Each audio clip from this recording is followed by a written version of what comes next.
हाँ जी, welcome students, कैसे हैं आप सब लोग? मैं आप लोगों का मेंटर दोस्त एंड गाइड निमज्जन हाज़िर हूँ आप लोगों के सामने। तो जैसे कि आप लोगों को पता ही है, पीसीसीए ने सितंबर और दिसंबर 2025 अटेम्प्ट के लिए अपनी एग्ज़ामिनर रिपोर्ट्स रिलीज़ कर दी है। तो आज के सेशन में मैं आप लोगों के साथ में डिस्कस करूँगा हमारी एफएम की एग्ज़ामिनर रिपोर्ट। देखेंगे कौन किस-किस टाइप के फर्स्ट ऑफ ऑल तो क्वेश्चंस एग्ज़ाम में पूछे गए। देखो एग्ज़ामिनर रिपोर्ट को एनालाइज़ करने के पीछे जो सबसे मेन रीज़न होता है, वो होता है to know the mindset of the question shutter.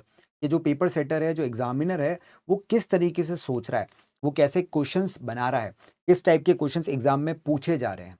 एक जनरल डिफ़िकल्टी लेवल हम लोगों को पता पड़ता है एंड एक जनरल कितना इन डेप्थ आपको नॉलेज होनी चाहिए, कैसे आपको कांसेप्ट्स को रिवाइज़ करके रखना है, कितनी इन डेप्थ आपको पढ़ाई करनी पड़ेगी, ये सारी चीज़ें आपको पता पड़ती हैं। तो कोई भी बच्चा जो ये मार्च अटेम्प्ट देने वाला है, आई वुड हाईली रिकमेंड कि कम से कम 2 और एफएम में तो क्योंकि कोई सिलेबस चेंज होने की भी दिक्कत नहीं है, तो आप पुरानी 4-5 जितनी भी एग्जामिन रिपोर्ट्स हैं, उनको ज़रूर सॉल्व करके जाओ। उसके पीछे एक बेसिक सा एडवांटेज बताता हूँ। हर एग्जामिनर रिपोर्ट में 5 सेक्शन ए के क्वेश्चन होते हैं। मान लो मैंने 5 एग्जामिनर रिपोर्ट सॉल्व करी है, तो मुझे 25 तो सेक्शन ए के क्वेश्चन मिल गए जो एग्जाम में एक्चुअली में आए हैं। और सेक्शन बी के कम से कम हर एग्जामिनर रिपोर्ट में 1 क्वेश्चन होता है, 5 सब पार्ट के हिसाब से, तो वैसे ही मेरे को 5 केस स्टडीज़ मिल गई, 25 क्वेश्चन वहाँ भी मेरे सॉल्व हो गए। और 2 क्वेश्चन सेक्शन सी के होते हैं। आइडिया मिल जाता है कि किस टाइप के आते हैं, स्पेशली थ्योरेटिकल क्वेश्चंस का आपको आइडिया मिल जाता है।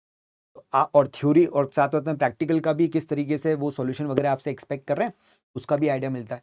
तो ये जो लास्ट के 10-15 दिन हैं, इनमें आप कोशिश करो कि 4 से 5 एग्जामिनर रिपोर्ट्स को ज़रूर देख कर के जाओ। आपको एग्ज़ाम में स्पेशली एफएम जैसे सब्जेक्ट में तो बहुत ज़्यादा हेल्प मिलेगी, क्योंकि इससे बेटर तरीका नहीं है एग्ज़ाम के क्वेश्चंस की प्रैक्टिस करने का। ठीक है साहब? चलिए, तो अभी बातचीत स्टार्ट करते हैं। जो लेटेस्ट एग्जामिनर रिपोर्ट हमारे पास में आई है, उसको लेकर के किस तरीके के क्वेश्चंस हमें एग्जाम में देखने को मिले थे, किस टाइप की एसीसी के उसके ऊपर क्या कह लो कि उनके क्या कमेंट्स हैं, उनको क्या चीज़ समझ में आई, उनको कैसा लगा, बच्चों की परफॉर्मेंस कैसी थी, उन सब के बारे में बातचीत करते हैं।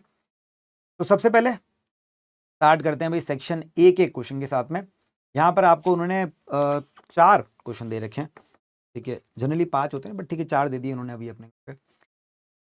तो एग्जाम्पल नंबर 1 देखो क्या कह रहा है। Apollo company needs $10 million 9 month loan in 3 months time. तो यहाँ पर मुझे एफआरए के बारे में ये पता होना चाहिए कि जब भी हमारे सामने एफआरए का कोई पॉइंट आए, तो एफआरए को किस तरीके से रीड किया जाता है।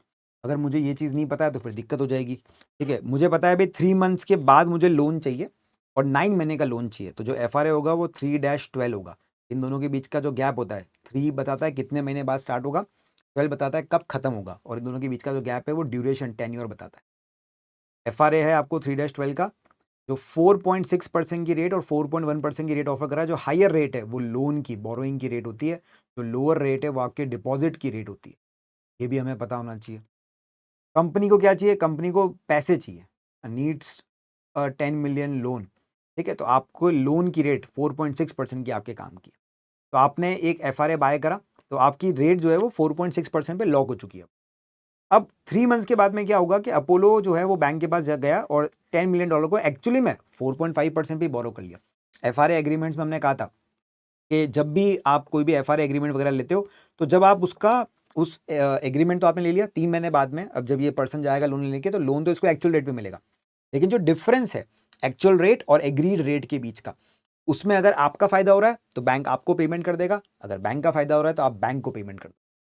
तो यहाँ पर टेक्निकली फायदा बैंक का हो रहा है, क्योंकि आपने बैंक से प्रॉमिस करा था कि 4.6% पे मैं लोन लूंगा। बैंक ने तो आपको 4.5% का लोन दे दिया, तो आपको 0.1% आपको कम पे करने पड़ रहे हैं। ये जो 0.1% आप कम पे कर रहे हो, ये आप बैंक को रिम्बर्स करोगे, तो आपको पेमेंट करना पड़ेगा सबसे पहले तो।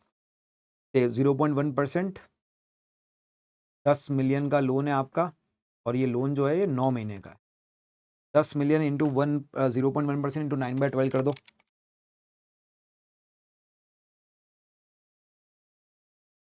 7500 का पेमेंट आएगा साहब। 7500 आपको पे करने पड़ेंगे बैंक को, क्योंकि आपने बैंक से प्रॉमिस करा था कि आप 4.6% की रेट पे लोन ले लोगे, बट बैंक ने तो आपको 4.5% पे ही ऑफर कर दिया। एक्चुअल रेट तो आपकी कम है, तो आप बैंक को रिम्बर्स करोगे। अगर उल्टा होता, यहाँ पे 4.7 होता मान लो एक्चुअल रेट, तो आपने 4.6 का प्रॉमिस करा था, बैंक ने आपको 4.7 पे लोन दिया, तो बैंक आपको 0.1% रीपे करता। यहाँ पे अपन पे करेंगे, ठीक है। करेक्ट आंसर इज ए, सही है। इजी क्वेश्चन, एफआरए के इस टाइप के क्वेश्चंस क्लास में अपन करते ही हैं, ठीक है ना। एक देखो एग्जांपल नंबर 2 थ्योरेटिकल क्वेश्चन आया, which two of the following are likely to occur in company that experiences a relatively low inflation। अगर आपकी कंट्री में रिलेटिवली लो इन्फ्लेशन है तो क्या होगा। तो सबसे पहले तो देखो, इन्फ्लेशन जब भी मैं पढ़ता हूं तो मेरे दिमाग में आती है परचेजिंग पावर पैरिटी थ्योरी। वो कहती है कि इन्फ्लेशन कम है तो करेंसी एप्रिशिएट करनी चाहिए टेक्निकली आपकी, ठीक है। बाकी देखते हैं अब क्या क्या पॉइंट्स दे रखे हैं, उसके हिसाब से दो सही मार्क करने हैं, दो गलत होंगे, वो देखते हैं। पहला है decrease of profitable investment opportunities. नहीं देखो, अगर इन्फ्लेशन कम होता है तो टेक्निकली मतलब बहुत कम इन्फ्लेशन तो अच्छा नहीं होता, बट एक रिलेटिवली लो लेवल का इन्फ्लेशन अगर मेंटेन होता है तो आपकी इन्वेस्टमेंट अपॉर्चुनिटीज एक्चुअली में ग्रो करती है। कंपनी जो कंट्री है हम कहते हैं उसके लिए एक हेल्दी इन्फ्लेशन अच्छा होता है ग्रो करने के लिए। तो प्रॉफिटेबल इन्वेस्टमेंट अपॉर्चुनिटीज कम तो नहीं होगी, ये तो फिक्स होता है, तो ये तो गलत है। डोमेस्टिक करेंसी विल डिवैल्यू, ये तो कंप्लीटली गलत है। लो इन्फ्लेशन वाली कंट्री का तो डोमेस्टिक करेंसी जो है वो एप्रिशिएट करनी चाहिए, ठीक है। अपने को परचेजिंग पावर पैरिटी थ्योरी यही कहता है, जिस कंट्री में इन्फ्लेशन कम उसकी करेंसी उतनी ज्यादा एप्रिशिएट करेगी। इंटरेस्ट रेट में भी हम यही कहते हैं, इंटरेस्ट रेट पैरिटी थ्योरी में भी, जहां पर इंटरेस्ट रेट कम, जिस कंट्री का इंटरेस्ट रेट कम है रिलेटिव टू अनदर कंट्री, उस कंट्री की जो वैल्यू है करेंसी की वैल्यू वो अप्रिशिएट करनी चाहिए, तो डी वैल्यू तो नहीं होगी। तो फर्स्ट वाले दो तो रॉन्ग लग रहे हैं, तो नेक्स्ट दो सही भी होने चाहिए। तो यहाँ पे domestic domestic demand for goods and services, जैसा अगर इन्फ्लेशन कम है तो प्राइजेस का इंक्रीज कम होता है, तो एक नॉर्मल डिमांड की थ्योरी है कि अगर इन्फ्लेशन कम है, इन्फ्लेशन कंट्रोल में है टेक्निकली, तो इकोनॉमी ग्रो करती है, डिमांड वगैरह ग्रो करती है, तो ये भी ठीक है। And weighted average cost of capital will fall. अगर इन्फ्लेशन कम है तो नॉमिनल रेट कम हो जाएगी, आप समझो, ठीक है ना। हम ये कहते हैं कि भाई हमारी जो नॉमिनल रेट है वो हमारा फंक्शन होता है हमारी रियल रेट और इन्फ्लेशन का। तो अगर ये इन्फ्लेशन कम कर दूं, मैं इन्फ्लेशन की रेट को कम कर दूं, रियल रेट सेम रहे, तो नॉमिनल रेट कम हो जाएगी, तो weighted average cost of capital जो है वो फॉल कर सकती है अगर इन्फ्लेशन में कमी आती है तो। ये थोड़ा सा अच्छा क्वेश्चन था। देखो इस टाइप के क्वेश्चन को जब आप पढ़ोगे और ऐसी और भी दूसरी आप जब एग्जामिन रिपोर्ट्स को रीड करोगे तो आपको पता पड़ेगा कि यार कुछ क्वेश्चन तो ऐसे आएंगे एग्जाम में दैट विल डिमांड एक्चुअल कहते हैं in depth knowledge of concept. तो यहाँ पे जिनको इन्फ्लेशन और इकोनॉमी और थोड़ा बहुत इकोनॉमिक्स वगैरह में इंटरेस्ट है जनरली भी, प्लस जिन्होंने ये वाला टॉपिक अच्छे से पढ़ा है, ठीक है, कि कैसे इन्फ्लेशन का कैसे इकोनॉमिक एनवायरनमेंट वगैरह पे इम्पैक्ट वगैरह पड़ता है, तो उनको ये फर्क पड़ेगा, ठीक है साहब। सी एंड डी सही आंसर भी है, बिल्कुल सही। एक क्वेश्चन और है अपने सामने, देखो एग्जांपल नंबर 3 क्या कह रहा है, two companies Ken and Able have the following average levels of working capital. आपको दो कंपनीज है केन और एबल, इनकी आपको average level of working capital दे रखी है, मैक्सिमम आपको दे रखा है, मिनिमम आपको दे रखा है। दो लेवल है, मैक्सिमम और मिनिमम। मिनिमम है 15 और मैक्सिमम है 20, मिनिमम है 18 और मैक्सिमम है 24। मिनिमम को मैं परमानेंट कैपिटल भी कह सकता हूँ, समझना, मिनिमम को अपन परमानेंट वर्किंग कैपिटल भी बोलते हैं। ये वो वर्किंग कैपिटल है जो तो आपको जरूरत पड़ेगी ही पड़ेगी। जो मैक्सिमम अमाउंट है मतलब इसके ऊपर का जो अमाउंट है वो फ्लक्चुएटिंग वर्किंग कैपिटल अपन कह सकते हैं। तो कंपनी के इस केस में 5 मिलियन की फ्लक्चुएटिंग कैपिटल है, इस केस में 6 की फ्लक्चुएटिंग कैपिटल। केन कंपनी ने बोल रखा है कि वो वर्किंग कैपिटल को फाइनेंस करती है with 17 million long term date. Permanent working capital को हम कहते हैं कि आप लॉन्ग टर्म डेट से फाइनेंस करो और जो फ्लक्चुएटिंग वाली है उसको आप शॉर्ट टर्म से करो, तो आप मैचिंग अच्छे से कर पाओगे। यहां पर केन ने 15 मिलियन की परमानेंट वर्किंग कैपिटल के बदले में 17 मिलियन के लॉन्ग टर्म लोन ले रखे हैं, तो टेक्निकली लॉन्ग टर्म डेट का प्रोपोर्शन ज्यादा है। वो फ्लक्चुएटिंग कैपिटल को भी लॉन्ग टर्म डेट से कह लो कि फाइनेंस करने की कोशिश कर रहा है, तो ये कंजर्वेटिव अप्रोच की तरफ इशारा कर रहा है। और दूसरी तरफ देखोगे तो Able's working capital is finance with 18 million long term debt. Minimum आपकी 18 है, मतलब परमानेंट वर्किंग कैपिटल भी 18 है, और आपने 18 मिलियन का लॉन्ग टर्म डेट भी ले रखा है, मतलब ये मैचिंग की बात कर रहा है। तो identify by clicking on the relevant boxes in table which type of working capital funding strategy each company follows। तो केन के लिए हम कह सकते हैं केन थोड़ी कंजर्वेटिव है, एबल जो है वो मैचिंग कंसेप्ट फॉलो करती है। जो आपकी परमानेंट वर्किंग कैपिटल है उसको हम कहते हैं आप फाइनेंस करो लॉन्ग टर्म डेट से, और फ्लक्चुएटिंग वाली को आप करो आपकी शॉर्ट टर्म डेट से, तो आप मैचिंग करते हो। यहाँ पे जो केन है उसने ज़रूरत से परमानेंट वर्किंग कैपिटल से भी ज़्यादा अमाउंट ले रखा है लॉन्ग टर्म डेट में, तो थोड़ी सी ज़्यादा कंजर्वेटिव है। ये ज़्यादा वर्किंग कैपिटल को फाइनेंस कर रही है लॉन्ग टर्म डेट से, क्योंकि लॉन्ग टर्म डेट के अंदर आपको रीनेगोशिएशन रिस्क नहीं होता, रिकॉल का रिस्क नहीं होता, बैंक कभी भी आपसे ऑन डिमांड पैसा मांग नहीं सकता, तो स्टेबल रहता है। शॉर्ट टर्म फाइनेंस में ये दिक्कत होती है कि बैंक कभी भी आपसे पैसा वापस मांग सकता है, नेक्स्ट ईयर रीनेगोशिएट करना पड़ेगा, बैंक आपके लिए वो सर्विस वापस से नेक्स्ट ईयर भी आपको अलाउ करेगा नहीं करेगा, ओडी वगैरह बंद तो नहीं कर देगा, तो वो दिक्कतें रहती हैं। तो इसलिए हम कहते हैं कि थोड़ा पैसा परमानेंट में होना चाहिए। तो लॉन्ग टर्म डेट इतना हो जितनी आपकी परमानेंट वर्किंग कैपिटल है, यहाँ पे थोड़ी ज्यादा है तो ये कंजर्वेटिव है। एबल मैचिंग कंसेप्ट पे चल रही है, तो उन्होंने अच्छा कंसेप्ट टेस्ट कर लिया आपका, ये हम पढ़ते हैं क्लास में, ठीक है। तो इसके ऊपर हमने कहा भी है कि तीनों थ्योरीज आपको पता होनी चाहिए, इनके ऊपर थ्योरेटिकल क्वेश्चन भी आते रहते हैं, यहाँ प्रैक्टिकल, यहाँ पे थोड़ा सा आपको एमसीक्यू में देखने को मिल गया, ठीक है साहब। हाँ, कंजर्वेटिव और मैचिंग सही आंसर है साहब। नेक्स्ट चले, एग्जाम्पल नंबर 4 देखो क्या कह रहा था। Remy company is a listed company, its ordinary share have a nominal value of $0.50 per share and a total nominal value of $30 million. The following data applies to Remy company. Latest ordinary dividend total दे रखा है, देखो आपको यहाँ पे dividend per share नहीं दे रखा, यहाँ पे आपको $0.30 million दिख रहा है ना, तो ये मतलब टोटल डिविडेंड है। आप दिखा भी है total ordinary dividend, earning yield दे रखी है और डिविडेंड यील्ड दे रखी है, और आपको अर्निंग पर शेयर निकालने को बोला गया। तो देखो अब यहाँ पे सबसे पहले तो आपको अर्निंग यील्ड और डिविडेंड यील्ड के फॉर्मूले याद होने चाहिए। फॉर्मूले वैसे तो याद करने की जरूरत है, मैंने आपको बताया था यील्ड का मतलब क्या होता है कि आपने जो पैसा लगाया उस पर आप कितना पैसा कमा रहे हो, वो यील्ड बताती है, ठीक ना, रिटर्न कितना आया। तो अर्निंग यील्ड का फॉर्मूला अपन बनाते हैं कैसे, जो मेरा अर्निंग है, ठीक है, या मैं उसको ईपीएस भी बोल सकता हूं,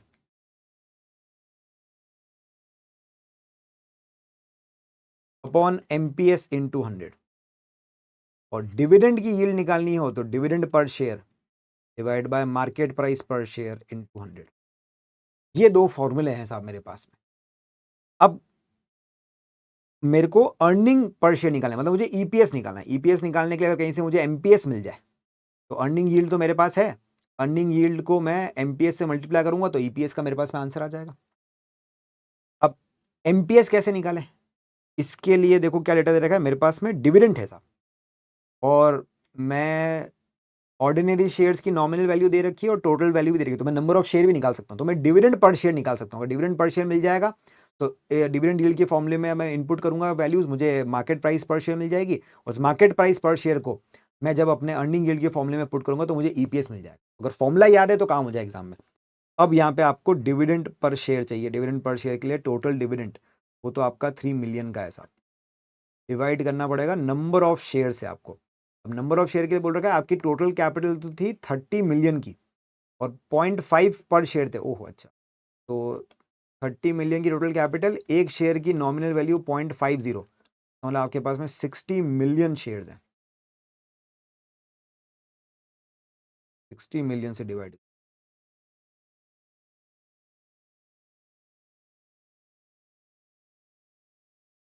0.05 पर शेयर हो जाएगा।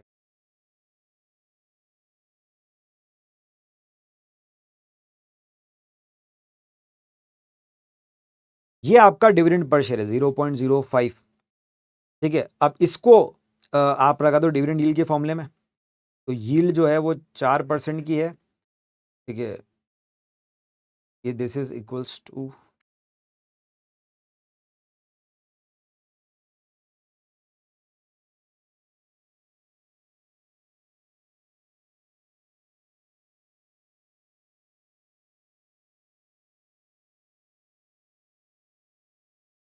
ठीक है।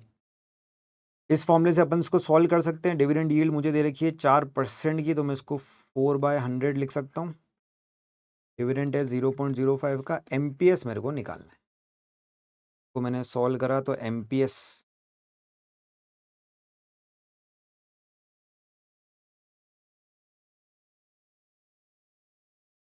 केस आ जाएगा 0.05 डिवाइड 1.25 की,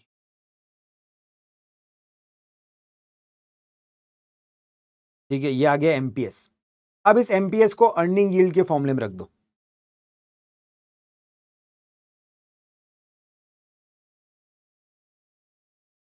मुझे ईपीएस निकालना है, तो ईपीएस के लिए अर्निंग यील्ड को मैं एमपीएस से मल्टीप्लाई करूंगा तो ईपीएस मिल जाएगा मेरे को। EPS will be equals to MPS to earning yield.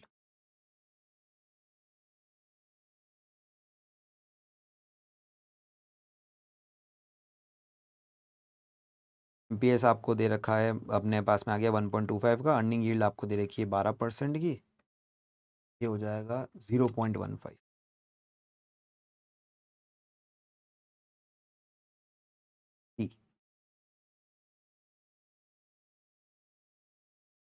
जाने साहब, तो देखो, अगर मुझे दोनों फॉर्मूले याद थे, डिविडेंड यील्ड का और अर्निंग यील्ड का, तो काम आसान हो गया।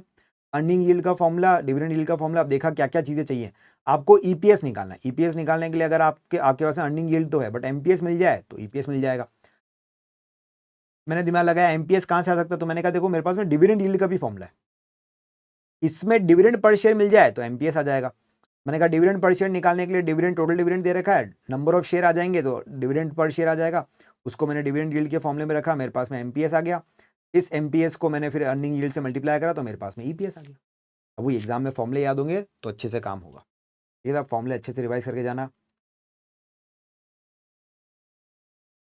अब आते हैं साहब सेक्शन बी के क्वेश्चन पे। सेक्शन बी में देखो, यहां पर इस बार जो क्वेश्चन, मतलब एक क्वेश्चन जो उन्होंने पिछले दो में से किसी एक अटेम्प्ट में पूछा है, वो बिजनेस वैल्यूएशन को लेकर के। एक चीज जो इस रिपोर्ट के अंदर आपको नोट करनी चाहिए कि जो एक सेट पैटर्न थे, ठीक है ना, जो नॉर्मली हम भी बोलते थे बच्चों को कि आपको सेक्शन बी में यहां से क्वेश्चन देखने को मिल सकते हैं। इस एग्जामिनर रिपोर्ट को देख के ये तो पता पड़ रहा है कि वो जो एक सेट मोल्ड बन गया था, एक जो सेट पैटर्न बन गया था, जो बच्चे भी फॉलो करते जा रहे थे और टीचर्स भी उनको बताते जा रहे थे, उसमें एसीसीए ने चेंज करा है। जनरली ये कहा जाता था कि भाई सेक्शन सी के अंदर आपको एक क्वेश्चन एनपीवी का दिख जाएगा, बट पास्ट अटेम्प्ट में जो भी बच्चों से जब एग्जाम के बाद में हमने बातचीत करी तो पता पड़ा कि एनपीवी का क्वेश्चन सेक्शन बी में आ गया और उसकी जगह सेक्शन सी में हमारे पास में दूसरे टॉपिक से क्वेश्चन देखने को मिल गए। सेम वैसे ही जनरली बिजनेस वैल्यूएशन के लिए हम कहते हैं कि सेक्शन सी का जो सेकंड क्वेश्चन है उसमें बिजनेस वैल्यूएशन काफी आता है, और आता भी था पहले, आता अभी भी है, ऐसी बात नहीं है। बट लास्ट में दो में से किसी एक अटेम्प्ट में उन्होंने क्या करा, उन्होंने बिजनेस वैल्यूएशन को सेक्शन बी में दे दिया। और रिसेंटली ये देखने को मिल रहा है कि एसीसीए चेंज कर रहा है पेपर पैटर्न्स के अंदर, कि जो उनके पुराने सेट तरीके बन गए थे उनसे थोड़े से अलग पेपर भी आपको देखने को मिले। अलग मतलब अलग सेक्शन में क्वेश्चन पूछा है। जनरली जो सेक्शन सी में आता था वो सेक्शन बी में भी आने लग गया, अब जो सेक्शन बी में आते थे वो सेक्शन सी में भी आने लग गए अब। तो इस चीज का अब आपको भी ध्यान रखना पड़ेगा दोस्तों, कि अगर आप ये मान के चल रहे हो कि भाई मैं तो यही पर्टिकुलर चैप्टर है, इसको मैं सेक्शन बी के हिसाब से रेडी करके जाऊंगा, इस चैप्टर को मैं सेक्शन सी के हिसाब से रेडी करके जाऊंगा, कहीं ना कहीं दिक्कत आ सकती है। ठीक है ना, तो ये भी एक चीज होती है जो एग्जामिन रिपोर्ट आपको होता पड़ेगा। और आप जब मल्टीपल एग्जामिन रिपोर्ट पढ़ोगे तो आपको ये भी आइडिया लग जाएगा कि सेक्शन ए और सेक्शन बी में किस टाइप के क्वेश्चन पास में पूछे गए, ठीक है, और सी के भी स्पेसिफिकली। तो जैसे अगर मैं बात करूं आपसे, तो ये जो बिजनेस रिलेशन क्वेश्चन था, इसमें किस टाइप के क्वेश्चन है, तो देखो अब ये चीज मैंने क्लास में भी काफी बार आप लोगों से अप्रोच डिस्कस करी है कि सेक्शन बी के क्वेश्चन को सॉल्व करने की एक सिंपल सी अप्रोच है, आप कभी भी पहले पूरा क्वेश्चन नहीं पढ़ोगे, टाइम वेस्ट होता है, क्योंकि बार बार वापस वैसे भी क्वेश्चन आके पढ़ना पड़ेगा। बेटर अप्रोच होती है पहले पांचों क्वेश्चन को देखो, क्योंकि उसमें से एक या दो क्वेश्चन डायरेक्ट नेचर के होते हैं जिनके लिए आपको क्वेश्चन पढ़ने की भी जरूरत नहीं होती, और हर बार ये पैटर्न तो फिक्स होता है। तो देखते चलो क्या ये पैटर्न सही है अपना।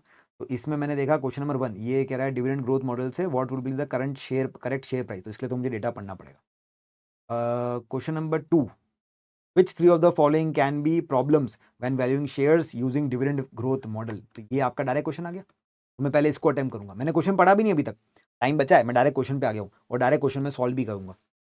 तो 6 में से कौन से 3 प्रॉब्लम्स हैं जब आप डिविडेंड ग्रोथ मॉडल को यूज करते हो तो आपको आइडेंटिफाई करना है, ठीक है। तो 3 जो पक्का रॉन्ग है, कभी भी ऐसे क्वेश्चन है जब मल्टीपल चॉइस हो तो पहले जिनमें आप श्योर हो के ये गलत है और जिसमें श्योर हो के वो सही है उनको मार्क करो, फिर बाद में देखो जहां पे कंफ्यूजन है। पहला, it may be difficult to decide on the value of future cost of equity. Dividend growth model के थ्रू अगर आप शेयर्स का वैल्यूएशन कर रहे हो तो आपको केई की वैल्यू चाहिए होती है और केई की वैल्यू पे ही डाउट आता है, तो यस ये तो सही पॉइंट है। फिर आता है भाई, अच्छा किसी को याद नहीं आ रहा कि डिविडेंड वैल्यूएशन मॉडल के थ्रू काम कैसे करते हैं, तो भी फॉर्मूला होता है P0 is equals to P0 into 1 plus का जी, इससे D1 आता है अपॉन केई माइनस का जी। इस फॉर्मूले को आप लोग ऐसे भी याद करते हो, D1 अपॉन केई माइनस का जी। इसमें मेन मुद्दा क्या है, ये केई डिसाइड करना। फिर आता है the model does not take into account the effect of share purchase. देखो डिविडेंड ग्रोथ मॉडल जो है वो कैश फ्लो बेस्ड अप्रोच है, लेकिन ये मान के चलता है कि कंपनी अपने इन्वेस्टर्स को सिर्फ और सिर्फ डिविडेंड पे करेगी, डिविडेंड के अलावा और कुछ भी पे नहीं करेगी, तो बायबैक को इग्नोर करता है। शेयर रीपर्चेस का मतलब बायबैक, तो हाँ ये बायबैक को तो इग्नोर करता है, ठीक है। Company does not have sufficient cash available to maintain constant dividend growth. हाँ, क्योंकि अपन तो ग्रोथ मॉडल में ये मान लेते हैं ना कि कांस्टेंट ग्रोथ होगी, तो ये तो प्रॉब्लम है साहब। फिर कहते हैं कॉस्ट ऑफ इक्विटी में exceed the dividend growth rate. हाँ, वो तो उसमें कोई दिक्कत वाली बात नहीं, केई उल्टा हम कहते हैं कि केई ज्यादा होनी चाहिए ग्रोथ रेट से। ग्रोथ रेट कभी भी केई के बराबर या केई के से ज्यादा नहीं हो सकती, वरना फिर डिनोमिनेटर नेगेटिव हो जाएगा, आप सॉल्व नहीं कर पाओगे। तो ये तो सही है, ये प्रॉब्लम नहीं है, ये तो सही पॉइंट है।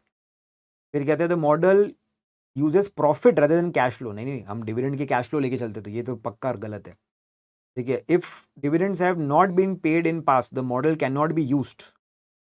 नहीं, हम तो फ्यूचर के डिविडेंड की बात करें ना, आपको ध्यान रखना पड़ेगा। शेयर्स की वैल्यू क्या होती है, हम कहते हैं वैल्यू ऑफ शेयर निकालने के लिए हम कहते हैं present value of future dividends. जो फ्यूचर के कैश फ्लोज हैं, जो फ्यूचर में आपको डिविडेंड मिलने वाले हैं, उन सब की अगर आप आज प्रेजेंट वैल्यू निकालो तो आज शेयर की प्रेजेंट वैल्यू निकल करके आ जाएगी, जो प्रेजेंट वैल्यू है वो शेयर की वैल्यू बन जाएगी। तो पास्ट के डिविडेंड के बेसिस पे आप ग्रोथ रेट प्रिडिक्ट कर सकते हो, लेकिन अगर पास्ट डिविडेंड पे नहीं करे कंपनी ने, इस साल से डिविडेंड पे करना स्टार्ट करा और फ्यूचर में पे करने के बारे में सोच रही है, तो भी मैं आंसर तो निकाल सकता हूं। तो इसका मतलब बी वाला जो है, जो सही लग रहा था वो सही है, बी है। बाकी तीन आपके गलत हो गए। A B C are the correct option. अब ये एक अच्छा क्वेश्चन था, बट ये डायरेक्ट क्वेश्चन था, ठीक है ना। तो सेक्शन बी में हमेशा ये करना है कि पहले डायरेक्ट वाले क्वेश्चंस को अटेम्प्ट करते जाना। अब वही है, अब इसमें हो सकता है कुछ बच्चों को थ्योरी में डाउट लगे, तो ठीक है, जिनको लगता है कि भाई मेरी थ्योरी वीक है वो प्रैक्टिकल पहले कर लो। बट जिन बच्चों को थ्योरी अच्छी है और जो टाइम बचाना चाहते हैं, वो प्लीज इस अप्रोच पे चलना कि पहले एक बार थ्योरेटिकल क्वेश्चंस को अटेम्प्ट कर लो, बाद में क्वेश्चन पढ़ के प्रैक्टिकल तो आपको करना ही है वैसे भी। देखो एक और क्वेश्चन ऐसा होना चाहिए, डायरेक्ट वाला देखते हैं। Question number 3, what is the share price of Reliance companies at which JC will be indifferent between converting and redeeming the loan notes. तो ये कन्वर्टेबल लोन नोट्स को लेके कुछ पॉइंट होगा, इसको पढ़ना पड़ेगा अपने को। Exam question number 4, what is the current value of जेसीज total holding of preference share, ये भी देखनी पड़ेगी अपने को। Question 5, JC would like to confirm his understanding of the terms and theories he has he has seen when reading about the factors which influence the market price of the investment. Which of the following statement is correct, आपको बताना है। Fundamental analysis is based on existence of pattern in the past share price। नहीं, ये technical analysis की definition होती है, तो ये तो गलत है। करेक्ट बताना है ना अपने को, तो ये तो गलत है। ये डेफिनेशन टेक्निकल एनालिसिस की है, टेक्निकल एनालिसिस को करके ही अपन शेयर्स के प्राइस में पैटर्न्स वगैरह ढूंढने की कोशिश करते हैं, उसे टेक्निकल एनालिसिस कहते हैं, चार्टिज्म कहते हैं उसको, अपन चार्ट्स को स्टडी करते हैं, ठीक है। Random walk hypothesis is based on the share values being unchanged when new information become available। नहीं, ये गलत है। रैंडम वॉक तो ये कहती है कि जब भी कोई नई न्यूज आएगी तो शेयर की प्राइस कैसे भी मूव कर सकती है, ठीक है ना। यहां पे जो लाइन लिखी ना, random walk hypothesis is based on the share value being unchanged when new information becomes available, ये तो स्ट्रॉन्ग फॉर्म एफिशिएंसी की लाइन है। ये स्ट्रॉन्ग फॉर्म एफिशिएंसी जो हाइपोथेसिस है वो बेस्ड होती है कि शेयर प्राइस नई इंफॉर्मेशन की वजह से मूव नहीं करेगी, क्योंकि शेयर में ऑलरेडी हर इंफॉर्मेशन का, चाहे वो अवेलेबल हो चाहे वो ना अवेलेबल हो, सबका इंपैक्ट ऑलरेडी आ चुका होता है। फिर बोल रहा है noise trading is based on the belief that stock market are inherently inefficient. हमारा नॉइज ट्रेडिंग, हर्डिंग वगैरह, ये सारी जो पर्टिकुलर जो अपने पॉइंट्स पढ़े, ये सारे इनएफिशिएंसीज की तरफ पॉइंट करते हैं, तो ये ठीक हो सकता है। लास्ट वाला पॉइंट पढ़ लेते हैं। Technical analysis is based on identifying features with in companies that will influence the share price in future. ये फंडामेंटल एनालिसिस की डेफिनेशन है। अच्छा, इन्होंने चेंज कर दिया कंफ्यूज करने के लिए, फंडामेंटल एनालिसिस पर के नाम पे दे दी टेक्निकल एनालिसिस की डेफिनेशन, और टेक्निकल एनालिसिस के नाम पे दे दी फंडामेंटल एनालिसिस की डेफिनेशन। देखो फंडामेंटल एनालिसिस में हम क्या करते हैं, कंपनी के पास्ट फाइनेंशियल स्टेटमेंट्स, कंपनी का फ्यूचर कैसा है, मार्केट में उसकी एक्सपेक्टेशन कैसी है, प्रोडक्ट लाइफ कैसी है, प्रोडक्ट मिक्स कैसा है, बिजनेस मॉडल कैसा है, ये सब चीज़ें आप पढ़ते हो। मैनेजमेंट कैसा है, फ्यूचर प्लान क्या है कंपनी के, वो फ्यूचर में कितना डिविडेंड देने वाली है, पास्ट में कितना डिविडेंड दे चुकी है, ये सारी जो बोनस शेयर कभी दिए हैं पास्ट में, ये सब जो कंपनी के बारे में पढ़ते हो, ये फंडामेंटल एनालिसिस के अंदर आता है, ठीक है ना। तो ये भी गलत है, तो इसका मतलब अपना सी वाला पॉइंट ही सही होगा। यहाँ पर चेक करते हैं आंसर क्या है, आंसर हाँ सी है, ठीक है ना। Noise trading is based on the believe that markets are inherently inefficient. तो बेसिकली जो भी नॉइज ट्रेडिंग, हर्डिंग, ये सारे जो पॉइंट्स अपने पढ़े थे, ये सब ये बोलते हैं कि मार्केट इनएफिशिएंट इन वजह से बनता है, ठीक है ना। तो ये देखो 5 में से 2 मिल गए अपने को डायरेक्ट क्वेश्चन, मैंने क्वेश्चन पढ़ा ही नहीं अभी तक। अब मैं क्वेश्चन पढ़ के बाकी के 3 प्रैक्टिकल क्वेश्चंस को सॉल्व कर सकता हूँ। एग्जाम में भी ये अप्रोच आप ले सकते हो अगर थ्योरी में कॉन्फिडेंट हो तो, टाइम बचता है इससे। अब क्वेश्चन नंबर 1 क्या कह रहा है, using the dividend growth model. और अच्छा, अब भी मैं जो क्वेश्चन पढ़ूंगा क्वेश्चन के अकॉर्डिंग डेटा पढ़ूंगा। एक चीज जो अच्छी होती है एग्जाम में, ज्यादातर 90% क्वेश्चन में देखने को मिलती है कि क्वेश्चन जिस पैटर्न में डिवाइडेड है, मतलब क्वेश्चन जैसे 1 पहले, तो आपको मतलब आपका अगर क्वेश्चन नंबर 1 ये पूछा गया डिविडेंड ग्रोथ मॉडल का, तो जो आपको जो डेटा मिलेगा ना, जो क्वेश्चन की केस स्टडी का डेटा है, सिनेरियो जो है, उसमें भी पहले पैराग्राफ में आपको इसी पॉइंट के डेटा मिलेंगे। बहुत रेयर होता है कि डेटा बहुत ज्यादा जंबल्ड अप होता है, ज्यादातर केस में डेटा भी इसी ऑर्डर में जमा होगा, ठीक है ना, जिस ऑर्डर में वो आपसे प्रैक्टिकल क्वेश्चन पूछ रहा है। तो using the dividend growth model, what should be the current share price of Larospa's company. तो लरोस्पा कंपनी के लिए बात कर लेते हैं। तो JC Hendricks holds a diversified investment portfolio, पहला बोल रखा है JC holds equity shares in Larospa. देखो मैं कहा ना स्टार्टिंग में मिल जाना चाहिए फर्स्ट क्वेश्चन, क्योंकि जो पहले जो प्रैक्टिकल क्वेश्चन है उसका डेटा पहले होगा, नेक्स्ट क्वेश्चन का डेटा उसके बाद में, नेक्स्ट क्वेश्चन का उसके बाद में, ऐसे ही चलता है एग्जाम में भी। तो मुझे अभी भी पूरा क्वेश्चन पढ़ने की जरूरत नहीं है, मैं अपना इंपॉर्टेंट डेटा पढ़ के आगे क्वेश्चन को सॉल्व करने जा सकता हूँ। Which is expected to pay a dividend of 0.60 per share in near future.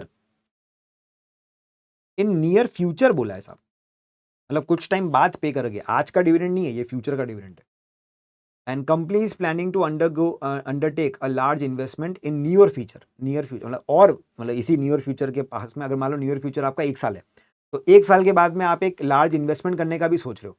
And as a result it expects future dividends to increase by 2% per year. आपको Larospa company has cost of equity of 11%। बहुत अच्छा question है। अब इसमें ना दिमाग लगाना पड़ेगा। यहां पर उसने नॉर्मली तो हम क्या बोलते हैं कि अपने को कंपनी के अंदर शेयर्स की वैल्यूएशन निकालनी है, हम कहते हैं कि आप तो बस वो P0 वाला फॉर्मूला लगाओ और काम आपका हो जाएगा। ग्रोथ की बात करिए, ग्रोथ मॉडल लगा लो, बट चक्कर क्या है पता है, यहाँ पे डिविडेंड आज का है ही नहीं। यहाँ पे मुझे पहले बोल रखा है कि डिविडेंड आप पे को मिलेगा 0.60 इन नियर फ्यूचर। तो मान लेते हैं ईयर 1 की बात कर रहा है लेट से। तो अगर मैं ये मानूं कि मुझे ईयर 1 में जो डिविडेंड 1 मिलेगा वो 0.60 का है। अब वो कह रहा है कि एज मतलब अपन कोई लार्ज इन्वेस्टमेंट करेंगे, as a result we expect that future dividends will increase by 2%। इसके बाद में जो डिविडेंड 2, 3, 4 होंगे ना, उनमें और इंक्रीज होगा 2-2% का। और इस तरीके से चलता रहेगा। तो अब यहां पे मेरी बात सुनना, आपको वैल्यू निकालनी है, करंट शेयर प्राइस की वैल्यू आपको निकालने को बोला गया है। तो मेरी बात सुनना, यहां पर अब आप पहले तो ये वाला जो पॉइंट है इसको सॉल्व कर दो। यहां से तो ये नीचे ग्रोथ वाला क्वेश्चन बन चुका है, तो मैं ग्रोथ वाला फॉर्मूला लगा के एक बार ईयर 1 के हिसाब से वैल्यू निकाल देता हूं, ईयर 1 की वैल्यू निकाल देता हूं। तो मैं एक बार प्राइस 1 की निकालता हूं, ठीक है ना। मेरे पास में डिविडेंड सेकेंड ईयर का है, अपन ये मान लेते हैं, और उसमें से के माइनस का जी करके आंसर निकाल। सेकेंड ईयर का जो डिविडेंड है वो फर्स्ट ईयर के डिविडेंड में 2% ऐड करके आएगा।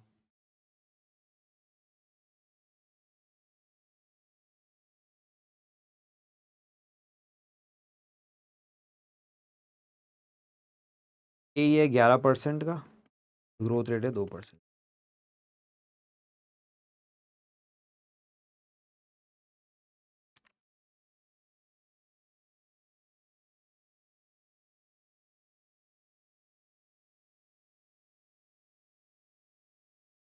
ये आ गया P1 की प्राइस, और मुझे ईयर 1 में एक डिविडेंड और मिलेगा 0.60 का।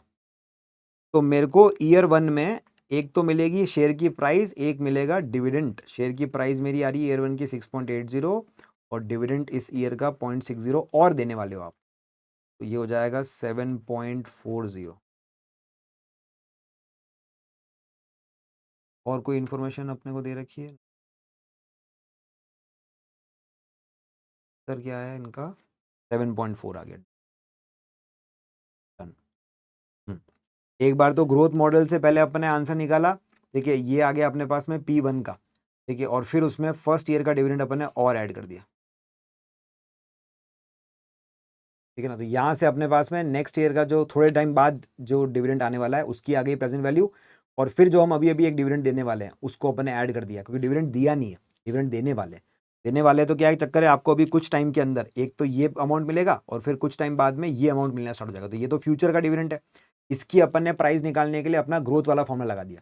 बट साथ साथ में मैं अभी कुछ दिनों में, कुछ टाइम में, नियर फ्यूचर मतलब होता है 1 महीना 2 महीना जो भी, उसमें मैं आपको 0.60 का डिविडेंड और देने वाला हूँ। तो वो भी तो आपकी कैश इनफ्लो होगा। तो उस कैश इनफ्लो को इस प्राइस में ऐड करा, मेरे पास में आंसर आया 7.4 का। स्टार लगाना इस टाइप के क्वेश्चन को। अब देखो ये फायदा होता है, एग्जाम रिपोर्ट पढ़ के एक अच्छा टफ क्वेश्चन हमें मिल गया एग्जाम में जाने से पहले, क्योंकि नॉर्मली इस टाइप का क्वेश्चन अपन सॉल्व नहीं करते। ठीक है, इस टाइप के कोई एक आधे ही क्वेश्चन है अपने पास में, नॉर्मली अपन ऐसे क्वेश्चन सॉल्व करते नहीं, बट एग्जाम रिपोर्ट देख के मुझे पता पड़ा कि भाई इस टाइप का क्वेश्चन भी एग्जाम में आ सकता है। इसलिए कह रहा हूँ 4-5 एग्जाम रिपोर्ट पढ़ लेना। ठीक है, ज़्यादा टाइम लगेगा नहीं सॉल्व करने के लिए। अगर एक दिन भी बैठोगे ना, सही से बैठोगे, तो 1 आवर के अंदर एक एग्जाम रिपोर्ट हो जाती है। एक दिन के अंदर आप आराम से कर सकते हो।